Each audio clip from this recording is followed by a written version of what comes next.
오늘 여기 나오는 거는 네. 어떤 그 방송이라고 이야기를 듣고 나오시게 되셨어요? 낙선자분들, 음흠. 청년 낙선자분들 네. 불러서 좀 얘기 좀 듣고 싶고 혹시 고민이 있으면 상담해줄 수 있고 네. 뭐 이렇게 제가 듣고 왔는데 저는 하려면 이제 제가 걸어왔던 길을 그냥 담담히 대화 나눠볼 수 있으면은 갈 수 있을 것 같고 맞아요. 상담을 한다면 조금 부적절한 사람인 것 같습니다. 맞아요. 이렇게 얘기를 드려니까 그러게요. 괜찮다고 하셔서 네. 왔어요. 네. 네.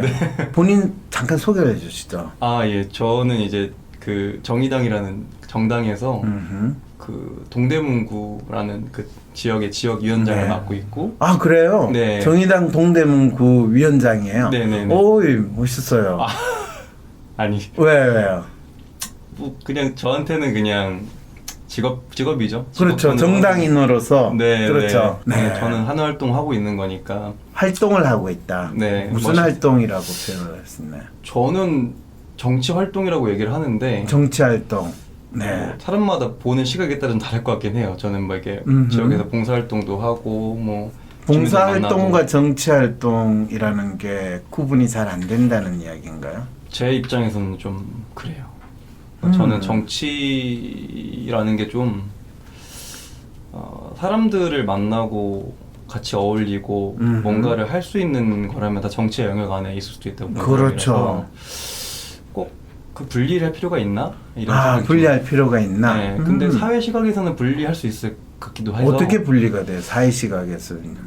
그냥 정치는 저기 이렇게 제도권 안에 들어가가지고 이렇게 뭐 법안을 만들고 하고 이런 걸 정치로 생각하는 사람들도 꽤 있더라고요. 본인이 국회의원 만나본 적 있어요?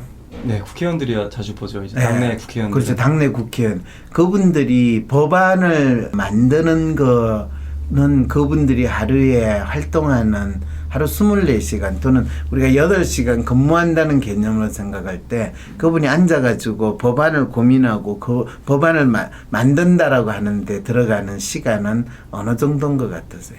그건 사실 모르겠어요. 직접 내가 확인할 수 없었다라는 거죠. 네, 그렇죠? 네, 네, 네. 근데 놀랍게도 우리가 국회의원 또는 정치인 하면 그 사람들이 뭐 하는가 라고 하면 심지어는 많이 알고 옆에서 어쨌든 접촉할 수 있는 빈도가 있는 사람조차도 네.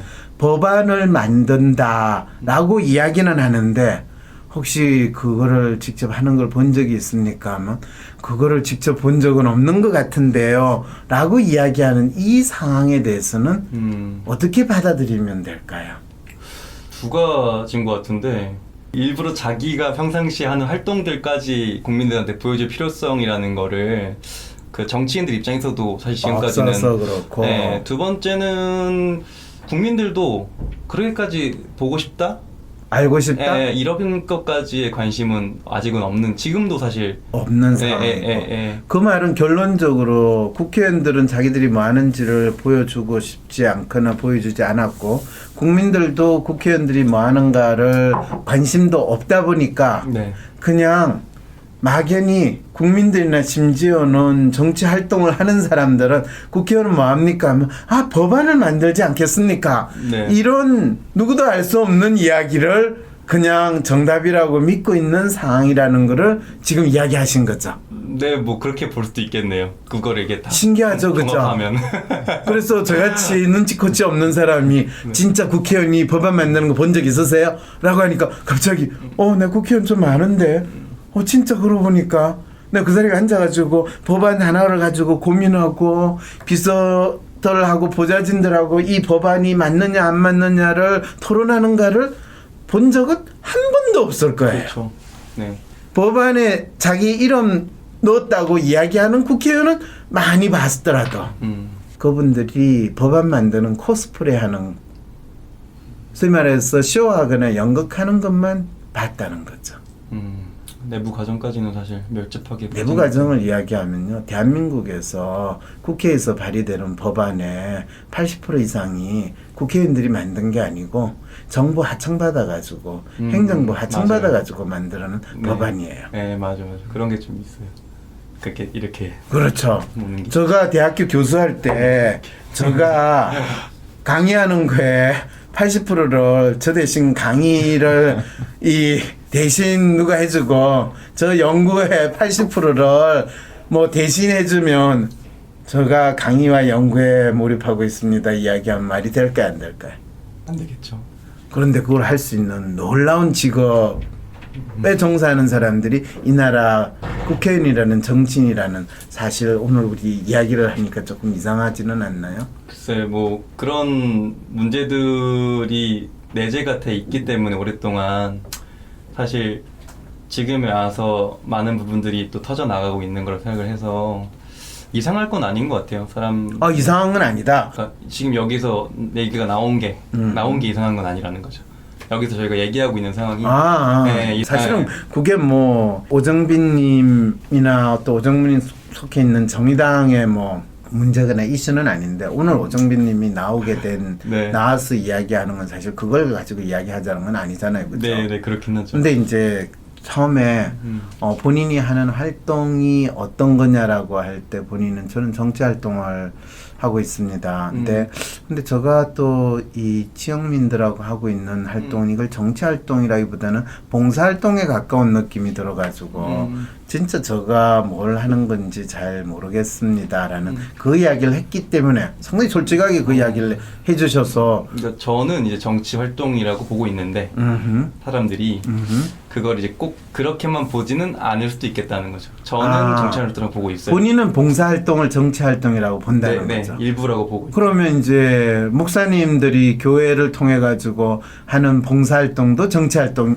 되는 거죠. 만약에 정치라는 길을 걷는 사람이라면 정치 활동일 수 있겠죠. 뭐 의사가 의료 봉사 활동하는 것도 네. 정치 활동이 되는 거죠. 네, 만약에 그걸 이제 정치적으로 조금 더 활용을 해서 그렇죠. 본인들이 뭔가 또 다른 거를 만들 생각이 있다면 정치 활동이라고 봐야겠죠. 그렇죠. 그럴 때 이제 정치 활동이라는 거의 정의는 단순히 국회에서 국회의원이 국민들한테 쇼하듯이 법률 만듭니다 라는 게 전혀 아니고 개개인이 본인이 돈을 벌기 위해서 하는 활동이 아니라 사회나 주위에 있는 사람들한테 조금이라도 기여하는 활동, 네. 그것을 우리는 정치 활동이라고 정의를 내릴 수 있지 않을까요? 이렇게 이야기한다면 네, 본인... 저는 그렇게 생각을 하고 있어요. 그렇죠. 네, 그랬을 때 이제 본인에게 있어의 정치 활동이라는 것은 협소하게 뭐 여의도든 또는 국회의원이든 또는 시의원이든 구의원이든 이런 타이틀을 가진 사람들이 하는 게 정치 활동이 아니라 우리 사회에서 내가 아닌 다른 사람의 삶에 내가 기여하고 도와주고 또 그 사람들을 뜯어먹고 또 그 사람들하고 어울려 사는 이 모든 게 정치 활동이다라는 정의가 되는 거죠. 네, 뭐 다양한 것들이 뜯어먹고 사는 건지 잘 모르겠지만 네. 네.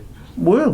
사실은 고위공직자들은 정치인과 유사하다고 이야기할 때 왜 그 사람들이 정치인하고 유사하냐 하면 본인들이 월급으로 받는 세금을 사실은 거기에 부합하는 활동이나 역할을 못 하거든요. 그러니까 국민 뜯어먹고 사는 그 상황이 돼서 제가 뜯어먹는다는 표현을 쓴 거죠. 네, 사실 저는 이제 그런 문제를 이제 불로소득 문제라고 얘기를 해요. 불로소득 네. 문제라고. 그러니까 예를 들어 세금을 받는 사람들은 공무원들이나 이런 정치인들은 불로소득이 되지 않으려면 일반 사람들이 원하는 것들이나 문제가 발생하는 것들을 중립적인 입장에서 해결을 하는 과정을 일반 네. 국민들이나 시민이나 국민이 문제라고 생각하는 거를 해결을 해주는. 네, 뭔가 도와줄 수 있는 존재가 되면 그렇죠. 이제 낼만하죠. 저희가 이제 이런 걸 만들어서 번 돈으로 그렇죠, 좀 일부 그렇죠. 떼서 내가지고 그렇죠. 지원할만한데 세금을 뜯긴다고 안 하고 세금을 네. 내도 아깝지 않다 아깝지 않다 이렇게 얘기를 하겠죠. 맞아요. 근데 지금은 이제 뭐 정치 불신도 이런 게 엄청 높잖아요. 그렇죠. 공무원 불신도 높은 편이고. 그렇죠. 그렇다는 거는 이제 국민들이 이분들의 불로소득들을 보고 있다는 거죠. 그거를 실제로 다른 직업군하고 비교를 하면 깡패들이 뭐 그거를 깽단이라고 표현해야 되냐. 보통 우리가 깡패들이 이 보호해 준다는 명목으로 돈을 뜯어가는, 하나는 공무원들이 돈을 받는 거는 법이라는 근거에서 이루어지는 거고, 깡패들이 자기 지역 소위 말해서 나와바리에서 돈을 걷는 거는 법하고 관계없이 뜯어가는데 네. 기본적으로 내세우는 거는 어쨌든 간에 뜯어가는 건 똑같아라는 측면에서 네, 그게 권력이라는 게 본질은 힘이니까요. 그렇죠. 그 깡패가 힘으로 동원해서 뜯으나 권력으로 동원 뜯으나 그래서 제가 그 정치학 그 학부 때 막스 베버런 학자가 국가 정의를 내릴 때 가장 그 정확한 정의를 했다 생각했거든요. 그게 네. 국가는 합법적인 폭력 기구이다가 막스 네. 베버가 정의한 국가론인데 네. 그러니까 권력도 사실은 본질은 폭력이기 때문에 자기가 원치 않은 세금을 내고 있다 생각하면 폭력적인 거잖아요. 사실 국민 입장에서. 그렇죠. 그러니까 사실 본질은 만약에 블러드스크체가 되면은 깡패가 이런 말 해도 되는지 모르겠어요. 본질은 그렇게 돼버리는 그런 상황이 네, 그런 상황이 거죠. 되는 거죠. 지금 그런 측면에서 본다면 대한민국의 권력을 행사하는 사람이나 또는 정치 활동을 하는 정당은 어떤 성격을 좀 더 잘 나타내고 있는 것 같아요. 본인은 이제 정의당에 소속된 정당인인데 네. 정의당이나 뭐 이 민주당이나 또는 자한당이나 그 정당들이 다 나름대로 권력을 행사하는 정당이면 네. 그 정당들의 어떤 정당성은 네. 어느 정도 있다고 보여지십니까? 그 정당들을 지지하는 사람들에게만 정당성이 있죠. 중요한 지적을 하시네. 그 정당들을 지지하는 사람. 그러면 지금 대한민국에서 정당 지지도가 가장 높은 정당이 민주당이고 네. 그 다음에 두 번째로 높은 게 정의당이잖아요. 뭐 그렇게 나왔더라고요. 갤럽 조사가. 아, 그렇게 나오다뇨, 지금. 그럼 당연한 거 아니에요. 이렇게 이야기를 해야죠. 본인이 속한 정당이 지금 대한민국에서 국민들의 지지도의 측면에서 보면 두 번째 정당이라는 거에 대해서 네. 어떤 느낌을 가지세요? 좀 조심스러워요, 사실. 아, 조심스럽다. 왜요? 네. 사실은 좀 반사이익이 좀 있고요. 어떤 기본적으로. 반사이익이요? 자유한국당이 너무 못해서. 자유한국당이 너무 못해서. 네. 못함으로써 네. 민주당이 독주를 하니까 민주당이 잘 나가고 있으니까 음흠. 정의당한테 내가 못다한 표를 좀 줄 수 있겠다 이런 마음으로 하고 있는 상황이기 때문에 그러니까 그런 게 좀 있고요. 잠깐만요. 너무 그러니까 원래 옛날부터 네. 그 민주당을 찍지만 아하. 정의당을 좋아하는 사람들은 있었어요. 네네. 네, 근데 그런 분들이 예전에는 자유한국당이 같이 있을 때 대립할 때는 이게 지지율이랑 이런 걸로 좀 오기가 힘든 거예요. 왜냐면 자유한국당보다 더불어민주당이 이 구도가 딱 대립이 맞아야지 기울어지면 안 되니까 자유한국당이 더 커지면 안 되잖아요. 네, 예. 그러니까 민주당을 지켜야 되는 거죠. 방벽을 세워야 되는 건데 지금은 자유한국당이 너무 안 나오니까 마음의 여유가 생긴 거죠. 이 사람들이 정의당에게도 지지율과 투표를 할 수 있겠다는 마음의 여유가 생기니까 그분들은 그러면 왜 민주평화당이나 바른미래당을 지지는 안 해요? 왜 정의당을 지지해요? 그래서 이게 되게 정치인의 입장에서는 되게 어려워요. 그래서 저는 이거를 이제 그러니까 충성도라는 표현은 좀 권해진 표현이고 뭐 표현할 단어가 없는데 좀 오래 갈 수 있는 유권자들을 어떻게 만들 수 있는가 이게 사실은 되게 저한테는 화두고 그런 걸 위해서 밀접하게 들어가는 거죠, 지역에서. 그러니까 예를 들어서 제가 뭘 했어요. 뭘 했는데 유권자 입장에서는 제가 이해할 수 없는 행동을 한 거예요, 정치인이. 자기가 원래 봤던 오정빈의 모습이 아니거나 혹은 자기 가치랑 다른 걸 했어요. 그러면 유권자가 제 입장에서는 어떤 유권자가 고마운 유권자냐면요, 와서 물어봐줘요. 정치인 오정빈 씨는 근데 제가 지지했던 오정빈 씨 왜 이렇게 했어요? 그럼 이제 설명할 수 있거든요. 그렇죠. 네, 그러면 이게 유지가 되는 거예요. 그러면 그렇죠. 들어보고 대화해보고 아 역시 오정빈이구나. 그래서 같이 갈 수 있겠다 더. 이런 유권자들이 남아있는 게 그 장기적인 정당의 전 모델을 생각해요. 그래야 개혁이 가능해요. 그래야 개혁이 가능해요. 자, 그러면 뭐 정의당 전체를 이야기하기보다는 네. 본인이 정치 활동을 시작한 거는 몇 년 전부터 정치 활동을 시작한 거라고 이야기할 수 있어요? 저는 26 정도 되는 거죠. 26. 그럼 지금 31살이니까 네, 한 한 5년 됐네요. 왜냐면 당원 가입한 기준으로 보는 게 제일 좋은 것 같아요. 아, 그거 훌륭한 말이에요. 네. 26세 그러면 정의당에 가입을 한 거예요. 네. 아마 맞을 거예요. 2013년도에 가입했거든요. 네, 나중에 정의당이 집권 정당이 되면 오 선생은 참 유력한 이 정의당 캐비넷 멤버가 되든지 심지어는 총리도 될 수가 있겠네요. 뭐 대통령은 제가 네. 우리 사실은 이게 이제 잘 되면 일본이나 독일이나 프랑스 이런 나라였으면 보통 총리 중심으로 일어나는 정치가 일어나는 나라고 정당제가 상당히 잘 갖춰졌다라고 하는 나라였으면 전형적인 코스가 이 젊은 나이에 정당을 가입을 하고 정당 활동을 하고 그러다가 5년 10년 안에 본인이 속한 정당이 다수당이 돼서 집권을 하게 되면 되게 젊은 나이에 뭐 30대에 뭐 장관이 되거나 총리가 되거나 되는 아주 전형적인 현상이거든요. 우리는 사실 소위 말해서 정당에 가입하는 게 젊은 시절에 가입하는 거는 거의 회사원이 된다는 마음으로 가입을 하고 또 회사원으로 그냥 그 보통 당직자, 소위 말하는 당직자라고 해서 쭉 지내다가 10년, 20년 있다가 운이 좋으면 공천받아가지고 국회의원 되니까 벌써 그때 나이가 40대 중반, 후반, 심지어는 되게 50대 초반이나 중반이 돼야지 되는 거야. 그때 중반에만 돼도 빠르죠. 그렇죠. 네, 대표적인 인간이 이정현 같은 이 사람들. 네. 누군지 알죠? 네, 네. 이제 이런 게 대한민국의 정치인들의 정치 때문에 그 사람들은 지금 오 위원장이 이야기하는 정치 활동이나 봉사 활동하고 전혀 관계없이 그냥 무조건 선거에서 이겨가지고 국회의원 한 자리 하겠다. 나는 그 일념으로 지내는 수밖에 없는 상황이 된다는 거죠. 근데 이제 당뇨 또는 당직자가 아니라 당원으로서 시작을 하고 진짜로 진짜 현장에서의 정치 활동을 시작을 했다는 거는 상당히 앞선 생각이거든요. 선진화된 참 정치인의 길을 가기 시작을 했다. 이렇게도 이야기할 수 있는데 대체 그 많은 정당 중에서 네. 이제 대한민국에서 집권 가능성이 전혀 없는 정의당을 선택한 이유는 또 뭐예요?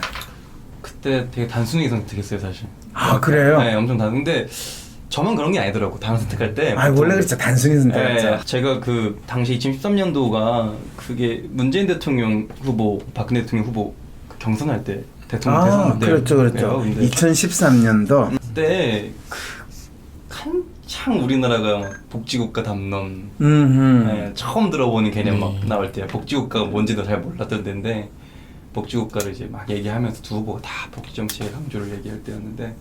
제가 또 당시에 복지국가 관련돼서 관심이 많았어요. 그 정치경제학 쪽 학부에서 들으면서 스웨덴 복지국가 모델 배우고 막 이럴 때였는데 그때 이제 심상정 의원이 중앙일보에 기고를 하나 하는데 이제 두 후보가 이제 복지국가 얘기를 하는데 세금 얘기를 아무도 안 한다는 거예요. 세금을 더 걷어야 된다는 얘기를 예산이 부족한데 그렇게 다 하려면 그거는 거짓말이다. 그러니까 이거를 이제 포퓰리즘화 시키면 안 되고 복지국가를 갈 거면 정직하게 다 얘기를 해야 된다. 이런 식의 논고를 써요. 중앙일보 가득 채워서 써요. 그런 논고를. 그거를 읽고 거짓말은 하지 않는구나 이 정당이. 그 생각 때문에 들어갔어요.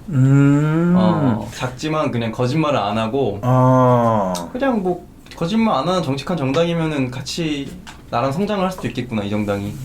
그 생각 때문에 그냥 들어갔는데 저도 그것만 보고 들어갔더니 들어가서 이제 갈등이 좀 많았죠. 여러 가지 또 거짓말을 안 하는 정당이 없다는 사실을 확인은 했다는 이야기네. 아니, 아직도 정의당은 거짓말을 안 하는 편이에요. 제 생각에 정직한 편이에요. 아, 정직한 편이에요. 네, 뭐 완전히 완벽하게 거짓말 안 한다 이렇게 보고 저는 장담 못 하겠지만 그거는 정의당이 집권 세력이거나 또는 적어도 이 국회에서 네. 교섭단체 수준이 된 적이 없었기 때문에 네. 이 본인들이 주장할 만한 거나 책임질 만한 거를 벌리지 않아서 거짓말을 할 상황이 발생하지 않았던 거지. 네, 마치 우리가 이제 부패하지 않는다 그러면 이제 권력이 없으니까 부패할 게 없지 이렇게 하는 거와 마찬가지로. 그러게요. 그런 것도 그 틀린 말 아니라고 생각해요 저는. 근데 그 정보 정당에 대한 자부심은 사실은 다른 정당과의 차별성을 둘 때 도덕성과 깨끗함 이런 거를 많이 엄두를 하거든요. 네.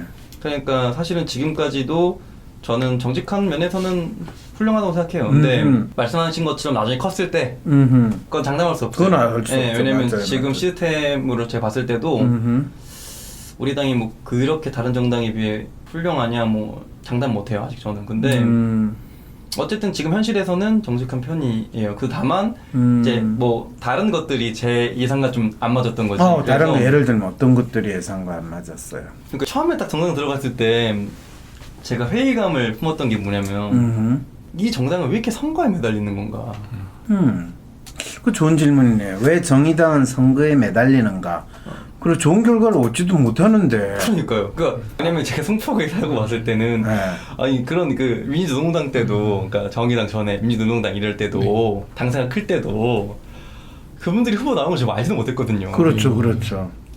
그러니까 그분들이 예를 들어서 다른 정당의 이런 더불어민주당이라든가 뭐 지금 자유한국당 큰 정당들의 후보들과 똑같은 돈을 쓰면서 선거를 치른단 말이에요. 사실상 진보 정도는 거의 후보가 나오면 예를 들어서 이쪽이 1억을 쓰면 우리도 1억을 써야 돼 이런 식으로 간단 말이에요. 아, 그러니까 기존 기성 정당들이 그 기성 정당들의 선거 방식이나 네. 이런 거를 그대로 해야 된다. 답습하는 네. 스스로는 상당히 차별성 있는 정당이라고 주장하고 있음에도 불구하고 네. 기세가 밀리면 안 되는 사건 때문에. 그런데 그런 경우는 그 정의당 자체가 자신들이 차별성이 있다고 주장은 하지만 그 차별성을 실제로 제대로 보여준다는 게 뭔지를 모르는 상황이 있다는 그렇죠. 이야기네요. 여기 분들은 이제 잘 당원들이 아니시고 또 떨어져 있으니까 보이잖아요. 그게 그죠? 그렇죠. 그러니까 너희들이 돈을 1억을 쏟아부어도 내 눈은 안 보이던데? 그럼요. 그잖아요. 아니 공부 못한 애는 부모가 아무리 과외비를 많이 써도 어차피 공부 못해요.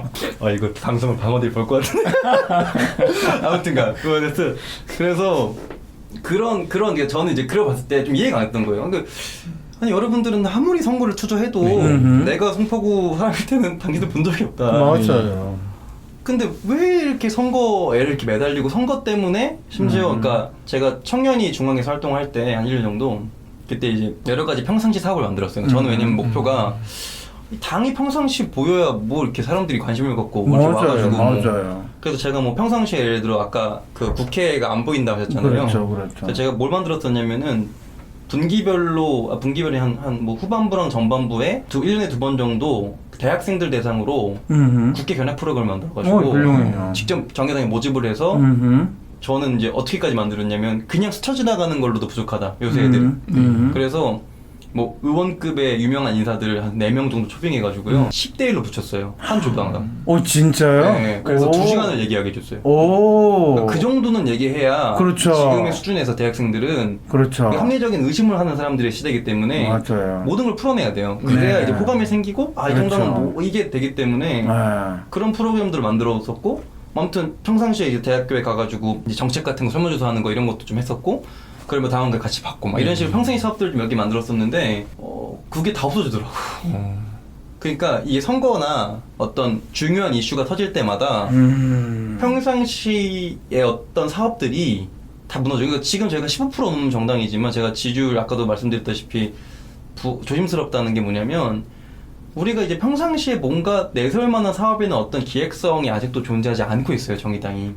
만들어 놓으면 무너지고 만들어 놓으면 무너지고 오래 못 가고 있기 때문에 이런 거를 제가 이제 청년이 활동하고 중앙에서 있으면서 봐왔거든요. 그 말은 어쩌면 정의당이라는 정체성이 뭐 노동자나 또는 노동에 좀 관심을 기울인다 또는 진보 색채를 보인다 하지만은 일상의 생활에서 또 일반적인 국민들한테 이 정당은 뭐 하는 곳이냐 라는 부분에서 보여줄 게 없거나 또는 그런 색채가 사실은 없는 거나 마찬가지인 정당 아니냐. 네. 왜 굳이 민주당 있는데 정의당이 따로 있어야 되냐. 네. 이런 생각이 드는. 네. 그래서 그런 얘기 많이 하시죠. 사람들이 민주당이랑 정의당이 뭐가 다르냐. 그렇죠. 그러니까 그런 이미지와 인식이 이미 존재하는데 선거에만 모두를 하니까 이 관념이 깨지질 않잖아요. 그러니까 선거를 볼 수가 없는 거야. 아무리 돈을 부어도. 그렇죠. 네. 사실 참 문제가 옛날에 뭐 노회찬 씨나 뭐 심상정 씨나 이런 분들이 다 보일러공으로도 일을 하고 무슨 노동운동을 했다. 대학교 졸업하고 학생운동할 때 예를 들면 지금 그 누구예요? 민주당 대표로 나왔던 송영주 씨 같은 사람은 어떤 노동운동 했는지 아시죠? 제가 사실 노동 쪽 잘 몰라가지고. 잘 몰라요. 네, 그러니까 택시. 이게 이제 벌써 젊은 세대는 정의당에 참가하는 젊은 세대들은 과거의 386 세대들이 운동하든 노동운동하든 그거의 경험이 전혀 없는 상태에서 이제 순수 정치활동으로 참여를 하는 상황이 됐다라는 걸 알려주고 있죠. 네네. 그러니까 제가 그런 대표적인 인물. 그렇죠. 그럼 네. 정의당 안에서 혹시 공장 노동자로 일을 하다가 정치활동으로 참여하는 그런 당원을 혹시 본 적 젊은 있었어요? 당원 중에 본 적은 없어요. 없죠. 네. 그게 다 70년대, 80년대, 90년대 이야기지. 그 이후에는 지금 정의당이 뭐 노동계급 운운하면서 그쪽을 대표한다고 하더라도 그거는 거의 지금 50대 이상의 분들의 이야기지.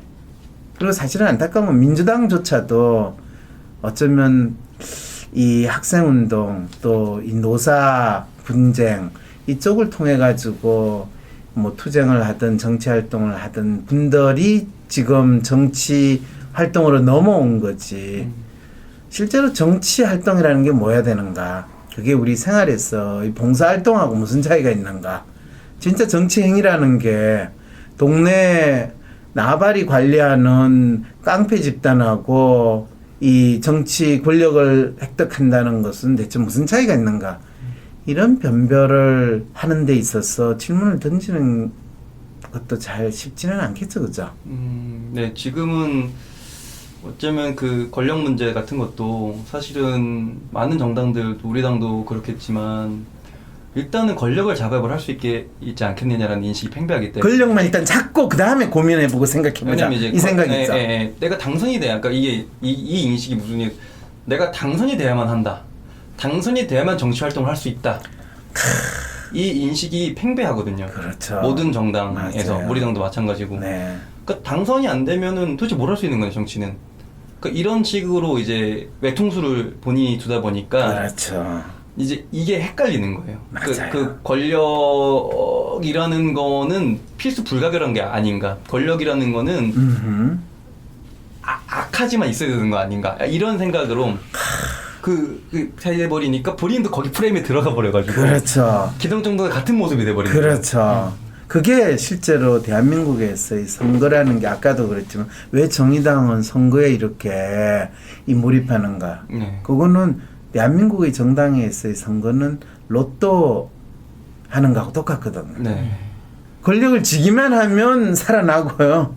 픽살이 나면 그냥 몇 년 네. 춥고 배고픈 시간을 지내고 그렇죠. 또다시 선거에 와라. 그럼 선관위에서 선거 있는 날에는 맞아요. 이 돈도 더 줘.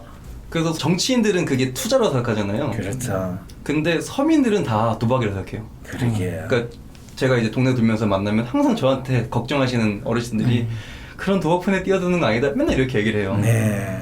근데 저는 이렇게 말씀드리죠. 저는 제 돈을 많이 안 썼습니다. 일단은 저 판돈이 아니 도박판에서 판돈 적겠으면 네. 크게 먹기 힘든데. 네, 그리고 제가 그렇게 도박성을 가지고 하질 않고 음흠. 그냥 한 만큼 하려고 합니다. 소소하게 재미를 하는 거예요. 네, 이렇게 되는 거죠. 그래서 실제로 나와가지고 보니까 경험을 해보니까 네. 본인이 그냥 정당에 가입해서 정치 활동에 대해 생각하는 거하고 실제로 선거까지 한번 치러보고 나니까 네. 왜 정의당이 선거에만 이 몰빵하는 그런 행태를 보이는가에 네. 대한 나름대로의 답은 찾았어요. 아까도 말씀드렸지만 두 가지의 인식이, 그러니까 일단 가장 중요한 인식은 당선돼야만 한다는 생각 때문이에요. 당선돼야 된다. 그 인식이 그렇죠. 그러니까 다른 구조가 그게 구조적 문제라고 많이 얘기하는데 구조적인 문제의 뿌리는 인식이거든요. 근데 다른 정당 사람들도 다 당선되어야만 한다고 생각하는 건 마찬가지잖아요. 네, 그게 이제 큰 흐름이죠. 기성정당들은. 네. 그러니까 사실 이건 제가 정의당에 대한 반항이면서도 기성의 문화에 대한 반항이에요.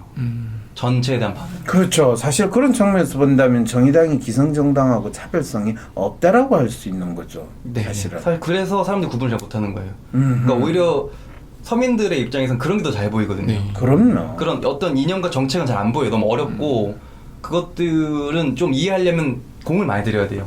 그럼요. 근데 이런 모습은 바로 눈에 들어와요. 이 자세나 태도, 이 사람이 임하는 방향성 이런 건 바로 눈에 들어오기 때문에 그러니까 노회찬 의원님을 좋아하는 게 노회찬 의원님의 이념 때문이 아니거든요. 그 태도나 대중성 이런 걸 보는 거죠. 그 말할 때. 그러니까 그런 측면에서의 차별성이 보이지 않기 때문에 사람들은 정의당이 민주당 뭐가 다른 것이냐. 그래서 아무튼 그게 제일 컸어요. 당선이 돼야만 한다는 인식이 되게 크고 그렇기 때문에 이 지원금 제도도 사실은 그런 인식하에서 나온 거예요. 정의당에서 만든 제도 중에 하나인데 네. 정당 지원금이라고 해가지고 선거 지원금을 좀 선거 비용을 좀 지원해 주는 그러니까 좋은 제도이긴 하나 인식의 고리가 그러니까 이게 이 지원금 제도가 저는 제 개인적인 생각에서는 좀 부작용이 있는 게 음흠. 후보를 많이 내는 방식으로 지원금을 뿌릴 경우에는 음흠. 그러니까 어쨌든 당비도 우리 당 입장에서는 세금이거든요. 그럼요. 당비를 걷는 거니까 저는 이전 그렇죠. 진성당원이라서 당비를 그럼요, 걷어요. 그럼요. 그리고 국가 세금도 받고요. 그렇죠. 보조금 받잖아요. 근데 이거를 효과적으로 쓴다는 건 되게 중요한 가치거든요. 맞아요. 그리고 그 두 가지니까 당선에 대한 그거 하나랑 후보로 나와야만 정치인이 된다. 아, 정치인에 대한 예.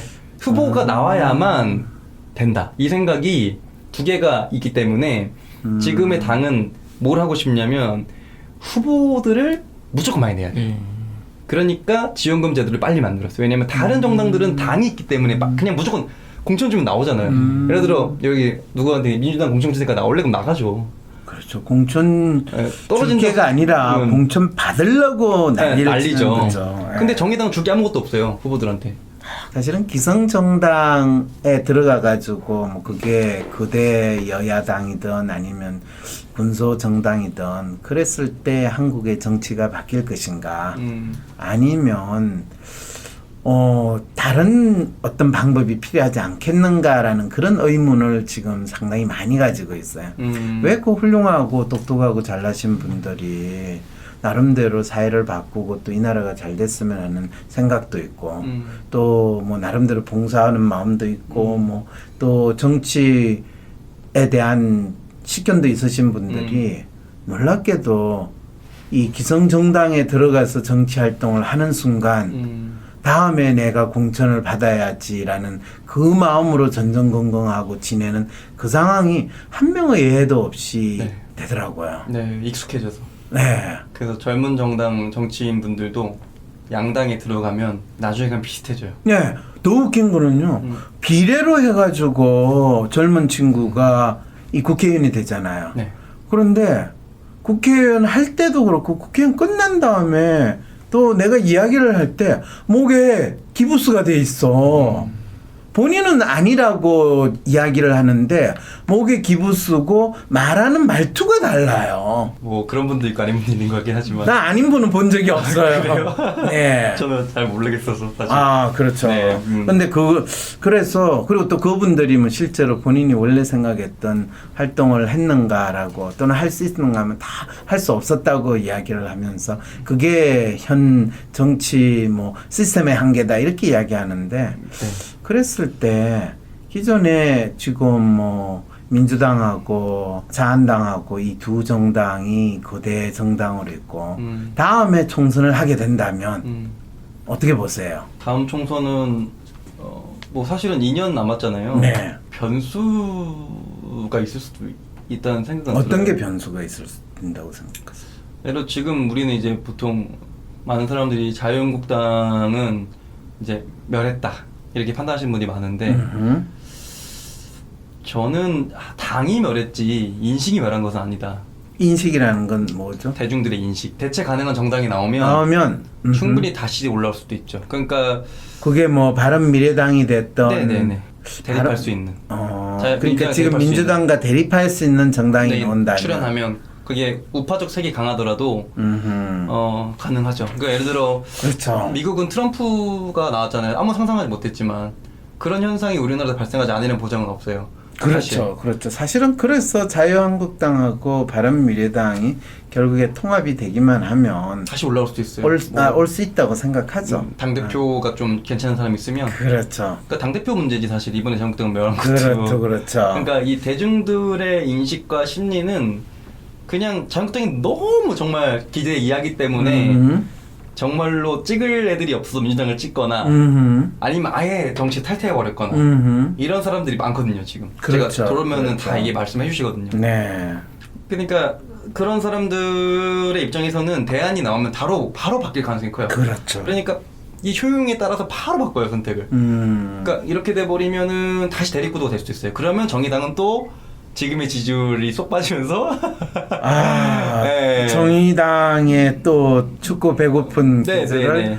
다음 지금은- 총선에서 벌써 예상을 하신다는 건가요? 그럼? 그 변수가 있으면. 근데 만약에 그런 어떤 변수가 없이 지금의 민주당 일색으로 쭉 가면 그러면 비슷한 상황이 나올 수 있겠죠. 그러면 그런 측면에서 지금 심상정 그분이 주장하시는 게 이제 연동 비례대표제인가 네, 하는 연동형 걸 비례대표제.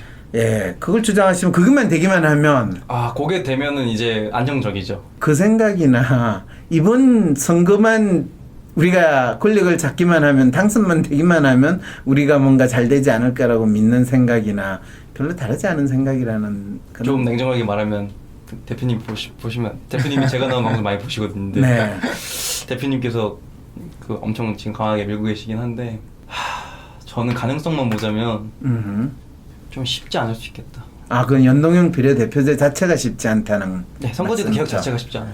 그냥- 개혁도 쉽지 않은데 그 개혁이 우리 당이 유리한 방향으로 절대로 일어나지 않죠, 그거는. 그러니까 그게 어렵다는 거예요. 근데 그렇죠. 이제 우리 당 입장에서는 그게 이제 정말 이제 살 길이다. 살 길도 있지만 이제 뭐 조금 수준 있게 얘기하면 우리나라를 정말 위해서 효율한 제도다 이렇게 아, 그거는 얘기를, 그렇죠. 네, 지금 하지만 다른 사람들의 입장에서 봤을 때는 두 가지예요. 근데 제가 봤을 때 대중들은 하나는 아예 선거제도는 관심이 없어. 그냥 국회의원이 정치제도가 없었으면 좋겠어. 차라리 그냥 아, 그건 너무 아주 이제 멸시. 부정적이네. 그렇죠. 두 번째는 정의당이 주장하는 게 정말 우리나라 위한 것이 아니고 자기들 이익 때문에 정의당의 이익을 위해서. 자기한테 네. 이것으로 늘어나니까 그리고 비례대표에 대한 불신도 있기 때문에 그렇죠. 사실 그런 측면에서 봤을 때 우리가 민주주의 이야기하면 1인 1표제 이야기하고 네. 그다음에 그 나름대로 대표를 한다라는 거는 지지한 비율에 따라서 대표가 돼야지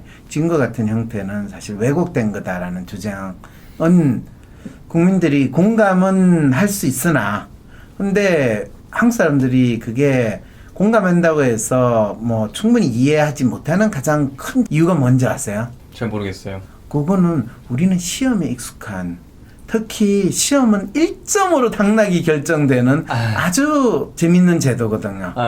그렇기 때문에 한 표라도 이기면 싹쓸이를 해야지. 거기 받은 표에 따라서 나눠 먹는 거는 그거는 한국 사람들이 익숙해진 삶의 패턴하고 맞지가 않아. 소승구제가 그 급속 성장 모델과 비슷하죠.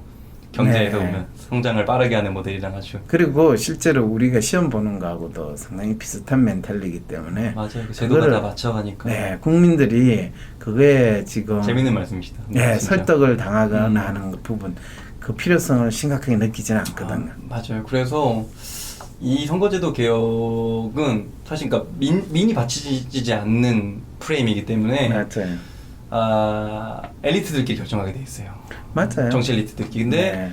이 상황에서 이제 연동을 비례를 하려면 그 제가 듣기로는 그래요. 그러니까 제가 좀 이제 위에서 듣기로는 민주당이 그 선법 협조를 개정에 해준다면? 선거제도 개혁을 하려면 협조를 하는데 협조를 할 때 조건으로 이게 자유한국당과 타협을 해야 되는 거잖아요. 그렇죠. 그러니까 어느 정도는 자유한국당이 얘기하는 걸 좀 들어줘야 되는 부분도 좀 있어요. 당연하죠. 그래야 이제 합의 헌법 개헌도 그래야만 가능하거든요. 그럼요. 예를 들어서 뭐 대통령제 뭐 그냥 가치를 떠나서 생각해 보면 뭐 내각제를 받고 싶 자유한국당이 그렇게 주장하니까 뭐 내각제 받으면서 연동 비례 할 수도 있어요. 사실 생각해 보면 뭐 그렇게 누가요? 민주당이 내각제 받으면서 근데 자유한국당이 내각제를 주장을 계속 할까요, 안 할까요? 뭐 그것도 변수긴 한데 네. 그냥 지금 현실에서 그냥 가정을 하는 거예요.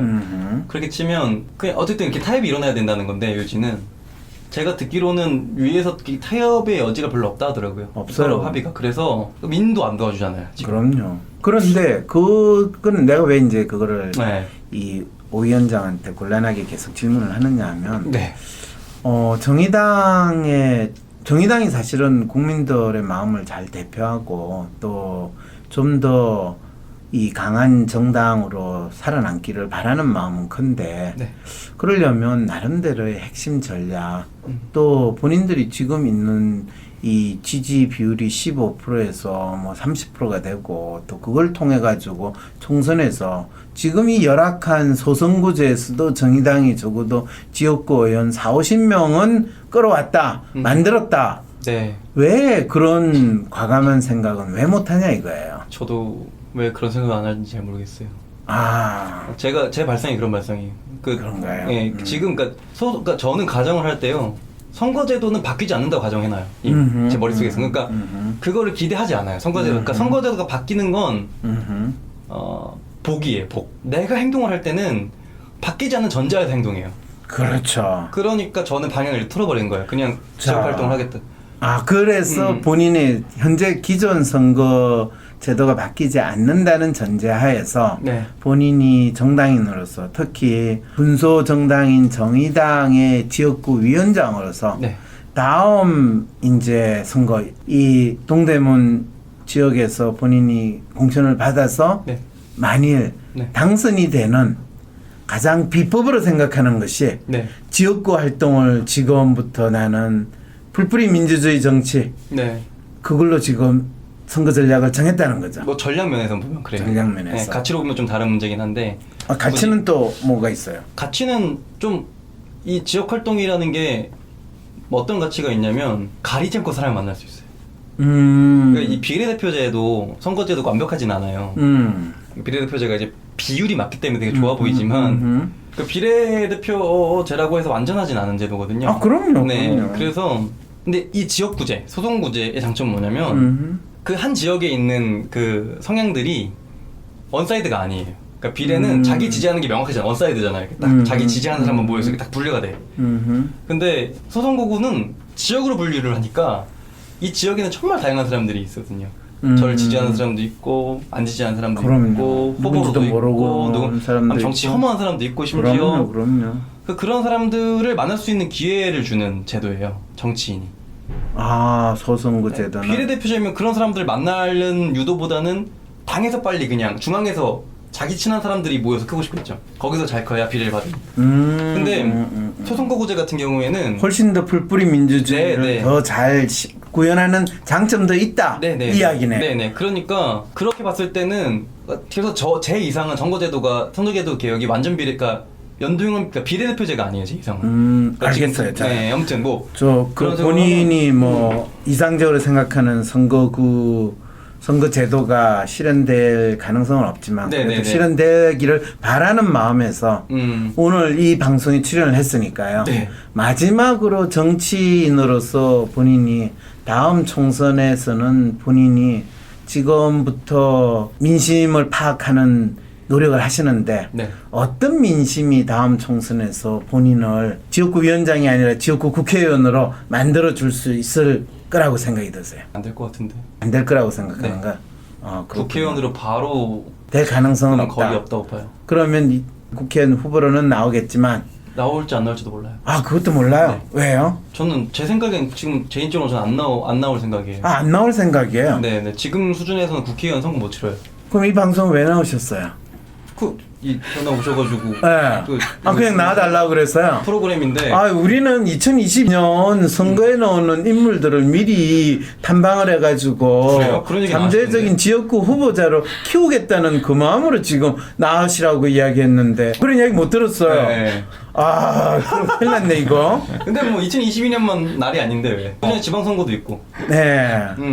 그러니까 그렇군요. 네네네네. 아까 걱정되네. 2020년 이 참신한 젊은 후보자들을 미리 발굴하는 취지로 이 방송이 시작이 됐는데. 근데 뭐 정치를 뭐 4년 하고 끝낼 게 아니니까 2년 남았잖아요. 2년. 아니 본인이야 뭐 2년하고 끝낼 게 아니지만은 네. 뭐 그런 측면에서 네. 뭐 마지막 하실 말씀 없었어요? 마지막 할 말이요? 네. 저는 제가 지금 하고 있는 활동에서 네.